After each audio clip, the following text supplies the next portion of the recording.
অনেকদিন পরে আজ আমি আপনাদের মাঝে একটা জিনিস শেয়ার করতে চাই। আমার খুবই অবাক লেগেছে। আমি সামান্য কিছু স্বর্ণালংকার বিক্রি করতে এসেছিলাম বাজারে। বাজারে এসে আমি যা দেখতে পেলাম সেটা আপনারা শুনলে অবাক হয়ে যাবে। আমার কাছে যে স্বর্ণটুকু ছিল এটার মূল্য ছিল 26,000 টাকা বর্তমান বাজার মূল্য। অথচ সেটা দোকানদারকে দেখানোর পরে সে আমাকে 12,000 টাকা দিতে চায়। আমি বললাম, ভাইয়া আমি একটু যাচাই করে আসতেছি আপনার কাছে। তারপরে দোকানে গেলাম, সে আমাকে বলল যে ভাইয়া এটার দাম 17,500 টাকা আছে।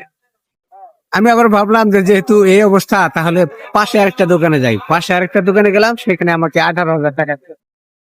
আমি বললাম থাক, সামান্য স্বর্ণ তো যাক বিক্রি করে দিই। এই যদি হয় আমাদের অবস্থা, এই যদি হয় আমাদের মনুষ্যত্ব, আমি না হয় স্বর্ণের হিসাবটা একটু একটু বুঝি, যত সামান্য বুঝি আর কি, সেই অনুযায়ী হিসাব করে দেখলাম যে না, ঠকলেও খুব একটা ঠকি নাই। কিন্তু আহামর যারা মানে তেমন হিসাব নিকাশ জানে না, তাদেরকে তাহলে এরা কিভাবে ঠকায়, এই বিষয়টা আপনাদের নলেজে দিলাম। আপনারা অবশ্যই বিষয়টি দেখবেন। আর বিশেষ করে কর্তৃপক্ষের কাছে আমার আবেদন, সরকারের কাছে আমার আবেদন, যারা এই ধরনের ব্যবসায়ী তাদেরকে অবশ্যই নির্দিষ্ট ফিক্সড করে দেওয়া হোক সবকিছুর ব্যাপারে, যাতে সাধারণ মানুষ যেন এইসব বিষয় নিয়ে কখনো না ঠকে।